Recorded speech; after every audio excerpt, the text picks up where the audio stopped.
अस्सलामुअलैकुम तमाम देखने और सुनने वालों को वक़ार वल विषय में खुश आमदीद कहता हूँ और अपनी क्लास का आगाज़ हदीस करीम से करते हैं।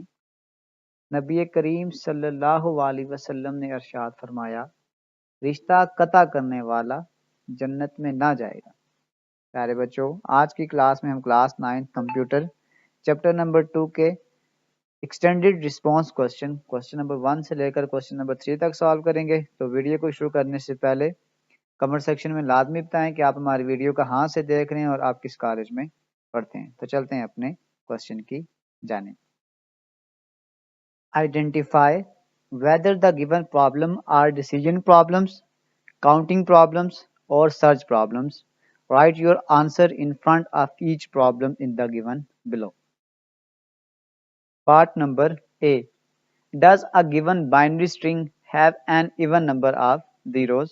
तो आपके पास अगर हम इसकी टाइप देखेंगे तो ये आपके पास डिसीजन प्रॉब्लम्स है, because this problem require yes और नो आंसर। अगर किसी भी जगह आपके पास यस और नो आंसर होगा तो वो हमारे पास डिसीजन होता है, क्योंकि जब हम डिसीजन प्रॉब्लम्स को देखते हैं तो हमारे पास जो आंसर या अगर फ्लो चार्ट को देखें तो वो दो तरह जाता है। यस के ऑप्शन में उसकी डायरेक्शन कहीं और जाएगी और अगर हम उसको नो कर देंगे तो वो किसी और लोकेशन पे चला जाएगा।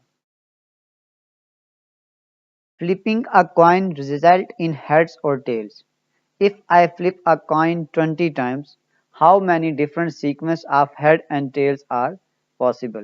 तो इसकी टाइप अगर आप देखेंगे काउंटिंग प्रॉब्लम होगा, क्योंकि हम काउंट करेंगे कि कितनी दफ़ा हेड आ रहे हैं और कितनी दफ़ा tail. The question is about counting the number of possibilities.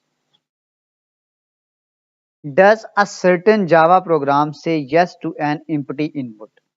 आपके पास यहाँ पे भी डिसीजन होगा, the program will give yes और नो आंसर। किसी भी जगह अगर आपके पास यस और नो दो ऑप्शन होंगे तो वो आपके पास डिसीजन प्रॉब्लम्स होगा। D, how many ways can the letter of the word triangle be arrange. तो आपके पास ये भी काउंटिंग प्रॉब्लम है, क्योंकि हम इसको काउंट करेंगे कि the problem is about finding the number of arrangement. तो नंबर ऑफ अरेंजमेंट है वो भी काउंटिंग प्रॉब्लम में ही आएगा। Part number E, N queens problems, where the goal is to place 8 queens on a chessboard such that no queen attacks any other। तो ये आपके पास जो ये क्वींस प्रॉब्लम्स हैं ये सर्च प्रॉब्लम होती है कि the problem require finding a valid arrangement. आपके पास करेक्ट अरेंजमेंट होगी तो इस चीज़ को हम सर्च प्रॉब्लम के थ्रू सॉल्व करते हैं। चलते हैं इसके क्वेश्चन नंबर 2 की जानिब। A student has to take one course of physics, one of science and one of mathematics.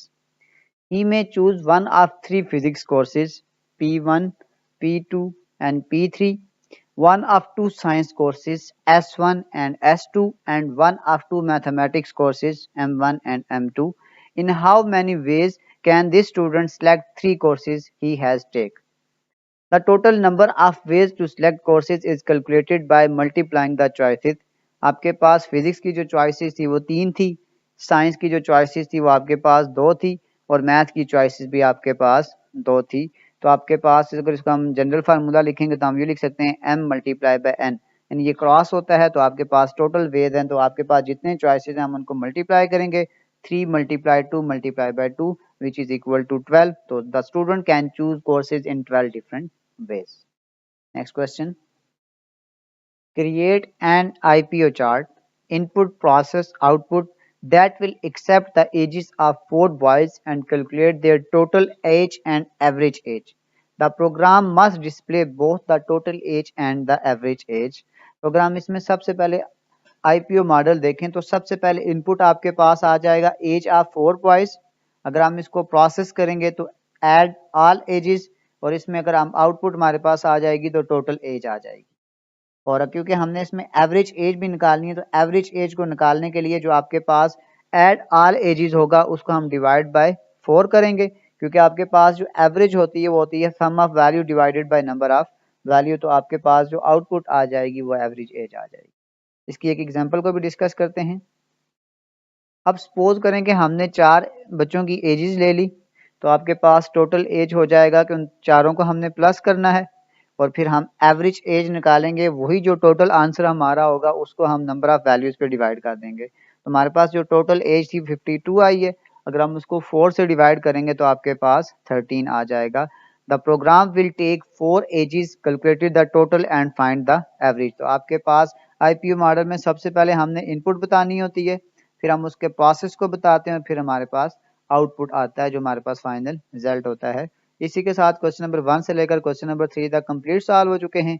आखिर में एक छोटा सा मैसेज अपने देखने और सुनने वालों के लिए।